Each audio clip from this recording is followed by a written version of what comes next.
Hello YouTube, it's your old mate Nat Vegas here with another video, and today I'm going to be showing you how to make money on the internet with your music.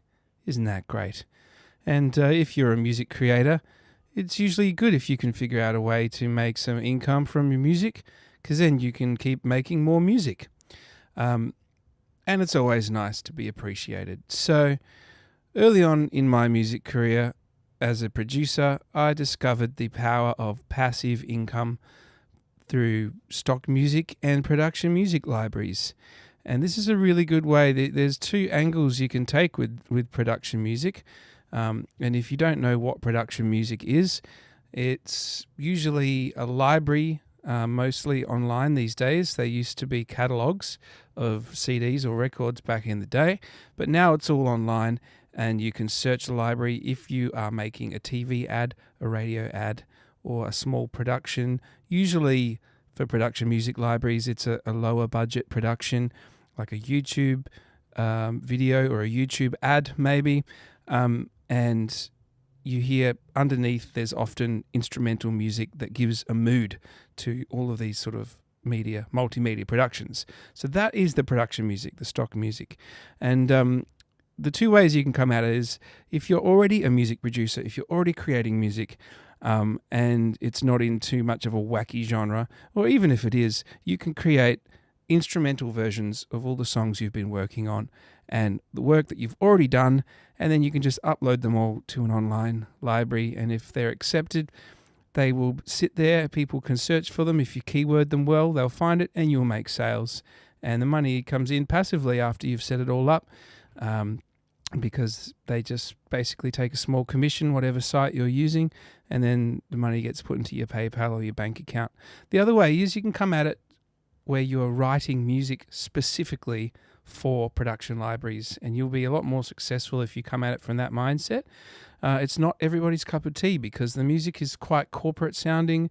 For a lot of songwriters and music creators, they feel it's a bit boring, but it is a really good, powerful way to get some passive income from. If you're already creating music, you might take half a day out of a week and listen to the top selling items and just make something in that vein, something specifically written for it. And then over a year, you can build up a library of 30 or 40 songs if you do that once a week. And then that can bring in anywhere from a couple of $100 to a couple of $1,000 a month quite easily. So the site that I want to talk about today is called Audio Jungle. And for those of you who already use Audio Jungle and know all about it, you may get something out of this video. But this is mainly for people who have not been introduced to this platform. Now, Audio Jungle is a Envato company. So Envato is like the overarching company. We're looking at that here. And they have these different portals, Audio Jungle for stock music. They've got stock photography and 3D modeling. 3D Ocean is for like rendering 3D models. Graphic River is you can get, flyers and ebook templates and all sorts of graphics, icons and things like that. I use these sites and buy a lot of other assets for my website. So you got Theme Forest, they give you WordPress themes. So Audio Jungle is the audio one, and this is what we're looking at here, Audio Jungle.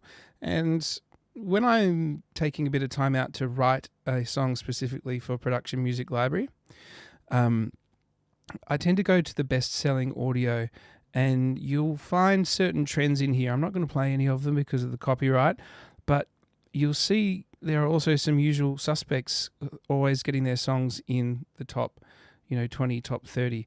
And if you come at this as a full-time enterprise, a lot of the top authors are making more than a full-time income out of this. They're making a very big profit.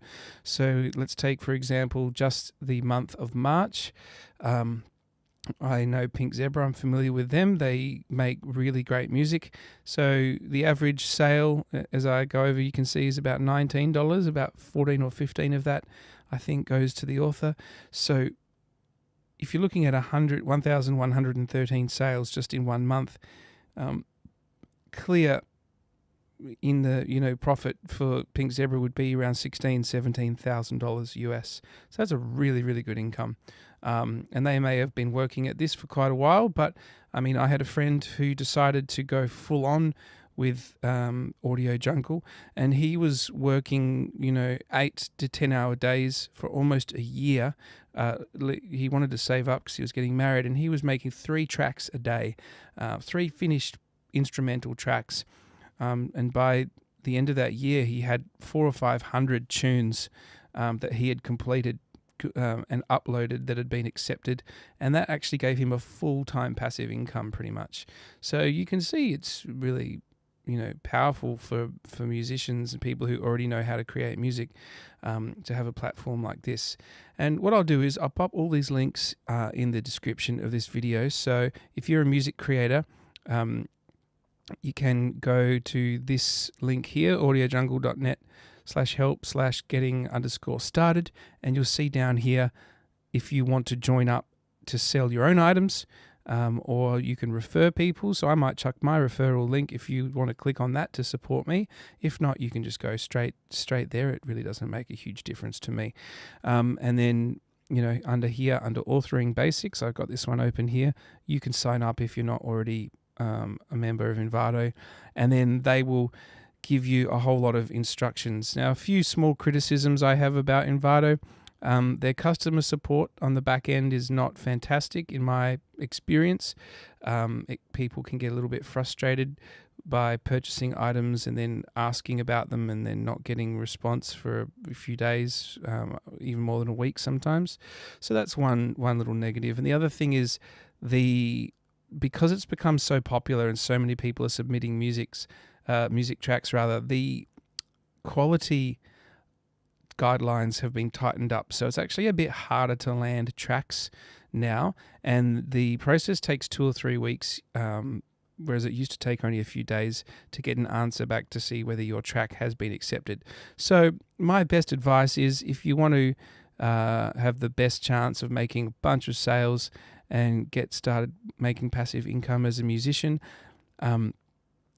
have a listen to some of these ones in the top 20 and just get a bit of a vibe as to what's selling, and then make something. You don't have to copy it. It's actually not a good idea to copy it. They're looking for original, fresh ideas that roughly fall in the ballparks of these other videos. So that would be my best advice for you. And that's about it. I hope you enjoyed this video, and what I might do is I'll quickly show you before I log off, just my own experience to show you that it really does work. So I've just cashed out a bunch here, and if we look at my profile, this took me, I have about 46 tracks on here, and I went down the first route where I just took music that I had already created for other projects, and I just bounced out an instrumental version. I chucked it all up here, and this took me a couple of hours every few days over a couple of weeks to set this up, and then I literally have not hardly touched it. It's just been a passive kind of thing for me, and occasionally if I get someone sends me a message or makes a comment, I get that in my email inbox, and I tend to write back to them. But I tend to make at least a couple of $100 a month off of this site passively for not hardly any work. If I had a bit more spare time, I'd probably write some more production music, and I'm planning on doing that in the future. But this is just one, extra feather in the hat as a music producer to help you, that extra bonus. We have to get our income from usually multiple streams. So if you want to start building your own music portfolio, your own stock music or production music library, I would highly recommend doing that. Just start building it up, and there are heaps of other stock music sites. I'm going to give a review of some of the other ones that I've had good experiences with, and I'll also let you know in another video coming up soon which ones to avoid. All right, thanks YouTube. Have a great one. We'll see you next time.